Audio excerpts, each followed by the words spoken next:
మన బ్లడ్‌లో ఐరన్ శాతం ఉంటుందని అందరికీ తెలుసు. అసలు ఆ ఐరన్ శాతం మన బ్లడ్‌లోకి ఎలా వచ్చిందని అడిగితే అందరూ చెప్పే కామన్ ఆన్సర్ మనం తీసుకునే ఫుడ్. అసలు ఆ ఫుడ్‌లోకి ఆ ఐరన్ శాతం ఎలా వెళ్తుంది? దాని వెనక ఉండే కొన్ని ఇంట్రెస్టింగ్ విషయాలను ఈ వీడియోలో తెలుసుకుందాం.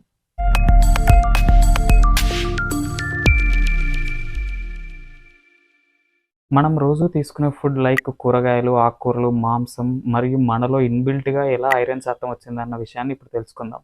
భూమిపై సాధారణంగా ఏర్పడే మూలకాలు కొన్ని మాత్రమే. కానీ ఇనుము లాంటి భారీ మూలకాలు భూమిపై ఆవిర్భవించలేదు. అవి అంతరిక్షంలో సూపర్నోవా అనే పేలుడు వల్ల తయారయ్యాయి.